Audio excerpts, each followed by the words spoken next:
Hello dear student. So students, आज हम करने जा रहे हैं हमारी साहित्य सागर पुस्तक का पाठ नंबर 6 कविता भाग का सूरदास के पद।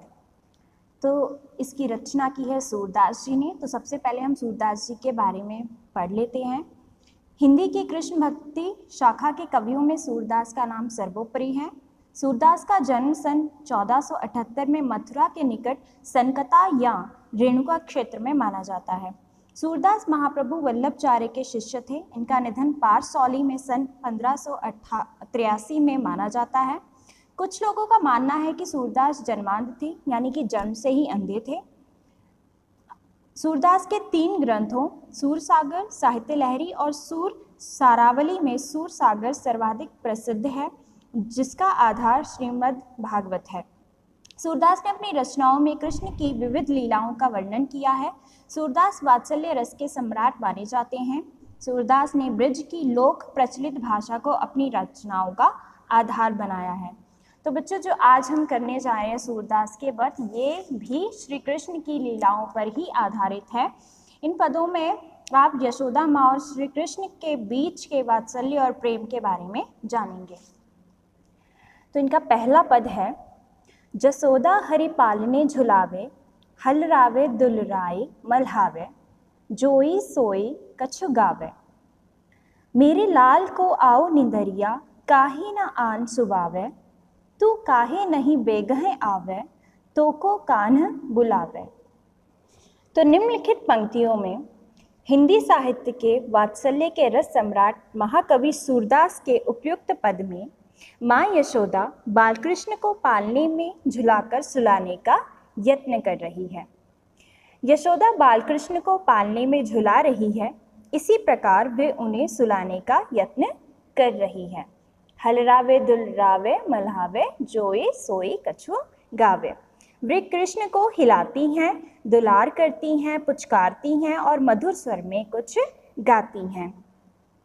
मेरे लाल को आओ निदरिया, काहे न आन सुबावे। वे कृष्ण को यशोदा कहती हैं कि हे निद्रा, तुझे कृष्ण बुला रहे हैं, तू जल्दी आकर उसे क्यों नहीं सुलाती। कभू पलक हरि मूंद लेत हैं, कभू अधर फरकावे, सोवत जान मौन है कह रह, कर कर सैन बतावे। एह अंतर अकुलाय उठे हर, जसुमत मधुर गावे, जो सुखसूर अमर मुनि दुर्लभ, सोनंद भामिनी पावे। सो इन पंक्तियों में सूरदास जी व्याख्या करते हैं कि पालने में झूलते हुए कृष्ण कभी तो अपनी पलकें बंद कर लेते हैं, कभू पलक हर मूंद लेत हैं, ठीक है, पर कभी उनके होंठ पुनः फड़कने लगते हैं, कभू अधर फरकावे। सोवत जान मौन वह कह रहे, कर कर सैन बतावे। यशोदा को जब ऐसा लगा कि श्री कृष्ण सो गए हैं, तो वह चुप हो जाती है तथा संकेतों के माध्यम से सबको चुप रहने का संकेत करती है कि कहीं सोते हुए कृष्ण जग न जाएं।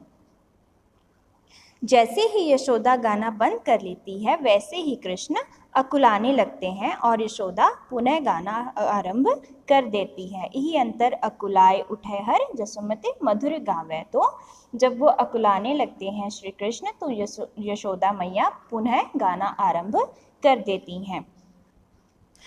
जो सुखसूर अमर मुन दुर्लभ, सोनंद भामिनी पावे। तो सूरदास जी कहते हैं कि जो सुख देवताओं और मुनियों के लिए दुर्लभ है, वह नंद की स्त्री यशोदा को प्राप्त है। भाव ये है कि कृष्ण को पालने में सुलाने का प्रयत्न करना तथा उनकी चेष्टाओं का अवलोकन करना केवल यशोदा के भाग्य में ही है। अगला पद है, अरुण लोचन भोह टेढ़ी, बार बार जमात, कभू रुंझुन चलत घुटरन, धूर धूसर गात। तो महाकवि सूरदास के उपयुक्त पद में कृष्ण के माखन खाने का वर्णन किया गया है। कृष्ण मचलते हुए, चिड़चिड़ाते हुए माखन खा रहे हैं और उन्हें नींद आ रही है। उनकी आंखें लाल हैं, अरुण लोचन आंखें लाल हैं और उनकी भौहें टेढ़ी हो रही हैं। वह बार बार जमाई ले रहे हैं, बार बार जमात। कभू रुनझुन चलत घुटरन धूर धूसर गात, यानी कि कभी वे घुटनों के बल चलने लगते हैं, चलत घुटरन, और ऐसा करते समय उनके पैरों में बंधी पैंजनी के घुंघरू झनझन की आवाज करते हैं। बालकृष्ण का पूरा शरीर धूल में सना हुआ है, धूर धूसर गात, धूल में सना हुआ शरीर है उनका। कबहू झुक के अलग खैंचत नैन जल भर लात, कबहू तुतरे बोल बोलत कबहू बोलत तात, सूर हरि की निरख शोभा निमिख तजतना मात। तो इसमें कभी कहते हैं कि कभी वे झुककर माँ यशोदा के बाल खींचते हैं, कबहू झुक के अलग खींचत, अलग यानी कि बाल खींचते हैं, तो कभी उनकी आंखों में आंसू आ जाते हैं। नैन जल भर लात, कबहू तुतरे बोल बोलत, कभी वे अपनी तोतली आवाज में कुछ बोलने लगते हैं, कबहू बोलत तात, तो कभी नंद बाबा को तात कहकर पुकारते हैं। तो सूरदास जी कहते हैं कि सूर हरि की निरख शोभा निमिख तजतना मात। सूरदास जी कहते हैं कि बाल कृष्ण की शोभा को देखकर यशोदा एक पल के लिए भी उन्हें अपने से अलग नहीं होने देती। अगला पद है, मैया मेरी चंद्र खिलौना ले हो, धौरी को पैपान न कराए हो, बेनी सिर न गुथाए हो, मोतिन माल न धरे हो उर पर, जुंगली कंठ न ले हो। उपयुक्त पद में सूरदास जी बालकृष्ण की चंद्रमा रूपी खिलौना लेने की हट का चित्रण कर रहे हैं, जिसमें जो बालकृष्ण हैं वो अपनी मैया से चंद्र रूपी यानी कि चंद्रमा को खिलौने के रूप में पाना चाहते हैं, जिससे वे खेलना चाहते हैं, और अपनी जिद पूरी करवाने के लिए वो माँ यशोदा को तरह तरह की धमकियाँ दे रहे हैं। वे कहते हैं कि यदि मुझे चंद्र खिलौना नहीं मिला तो मैं सफ़ेद गाय का दूध नहीं पीऊँगा, धौरी को पय पान न करे हो, सफ़ेद धौरी यानी कि सफ़ेद गाय का पय यानी कि दूध का पान नहीं पीऊँगा यानी कि नहीं करूँगा, बेनी सिर न गुथे हो, अपने बालों में चोटी भी नहीं गुथवाऊँगा, मोतियों की माला भी नहीं पहनूंगा तथा जंगोला भी नहीं पहनूंगा। ठीक है, फिर आगे सूरदास जी लिखते हैं कि जय हो लोट अभे धरनी पर, तेरी गोद न आए हो। तो वे कहते हैं कि हे माँ, यदि मुझे चंद्र खिलौना नहीं मिला तो मैं अभी ज़मीन पर लेट जाऊंगा, तुम्हारी गोद में नहीं आऊँगा। ठीक है, लाल कहे हो नंद बाबा को, तेरो सुतना कहे हो, और मैं तेरा पुत्र नहीं कहलाऊंगा और नंद बाबा का पुत्र कहलाऊंगा। कान लाए कछु कहत जसोदा, दाऊह नहीं सुने हो। ठीक है, तो अब कृष्ण की इन धमकियों को सुनकर माँ यशोदा कृष्ण के कान में कुछ कहती हैं। कान लाए कुछ कहत जसोदा, वो उसके कान में कुछ कहती हैं जिससे कि उस बात को बलराम ना सुन सके। दाऊ जो है वो बलराम है, यानी कि कृष्ण के बड़े भाई। चंदा हूँ ते अति सुंदर तो है, नवल दुल्हनिया ब्याह हूँ। तो यशोदा माँ श्री कृष्ण के कान में कहती हैं कि वे चंद्रमा से भी सुंदर नई नवेली दुल्हन के साथ उसका विवाह करवाएंगी। नवल दुल्हनिया ब्याह हूँ, ठीक है, विवाह करवाएंगी। तेरी सौ मेरी सुनमैया अभी ब्याहन जाए हो, सूरदास सब सखा बराती नूतन मंगल गए हों। तो माँ की बात सुनकर श्री कृष्ण जी बोले कि हे माँ, तेरी सौगंध, मैं अभी विवाह करने जाऊंगा। तो सूरदास जी कहते हैं कि सारे सखा बाराती होंगे और वे मंगल गीत गाएंगे। सो स्टूडेंट्स, अब हम इनके क्वेश्चन आंसर्स को पढ़ लेते हैं एक बार, जो कि फर्स्ट जो हमारा पद है उससे संबंधित आगे हम प्रश्न करेंगे। तो पहला पद है, कभू पलक हरिमूंद लेत हैं कभू अधर फरकावे, सोवत जान मौन है कह रह कर कर सैन बतावे, यही अंतर अकुलाए उठे हर जसुमति मधुर गावे, जो सुखसूर अमर मुनि दुर्लभ सोनंद भामिनी पावे। सो फर्स्ट क्वेश्चन है, यशोदा बालकृष्ण को सुलाने के लिए क्या क्या करती है। तो यशोदा बालकृष्ण को सुलाने के लिए उन्हें पालने में झुला रही है, वह श्री कृष्ण को दुलारती है, पुचकारती है तथा मधुर स्वर में गाती भी है। और तो और वह निद्रा को बुलाती है ताकि भगवान श्री कृष्ण को नींद आ जाए और वह सो जाए। नेक्स्ट क्वेश्चन, बालकृष्ण पालने में झूलते समय क्या क्या चेष्टाएं कर रहे हैं? तो जब यशोदा श्री कृष्ण को पालने में झुलाती तथा सुलाती है तो तब कभी तो श्री कृष्ण अपनी पलकें मूंद लेते हैं, कभी वह अपने होठों को फड़फड़ाने लगते हैं, जिसे देखकर मानो ऐसा लगता है कि श्री कृष्ण को नींद नहीं आ रही और इस कारण यशोदा माँ पुनः गाना गाने लगती हैं। नेक्स्ट क्वेश्चन है, जो सुख सूर अमर मुन दुर्लभ सोनंत भामनी पावे, कवि ने ऐसा क्यों कहा है? उपरोक्त पंक्ति में हिंदी साहित्य के वात्सल्य रस के सम्राट महाकवि सूरदास कहते हैं। बच्चों देखो, जब हम अपने आंसर की शुरुआत भी करते हैं ना, तो वो भी हमने बहुत अच्छे से करनी है। हमने पूरे कवि का नाम लिखना है, उसको किस नाम से संबोधित किया जाता है उसके बारे में भी लिखना है, फिर हमने आगे अपना आंसर देना है।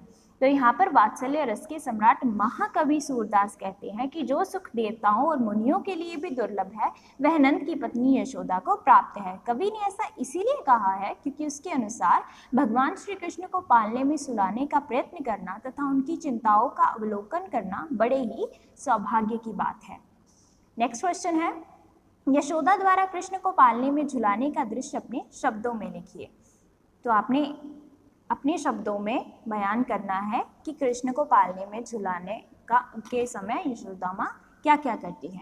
तो उपयुक्त पंक्तियों के अनुसार यशोदा भगवान श्री कृष्ण को पालने में झुलाती है, सुलाती है, वे कृष्ण को दुलारती है और कुछ गाती भी है, गुनगुनाती भी है। यशोदा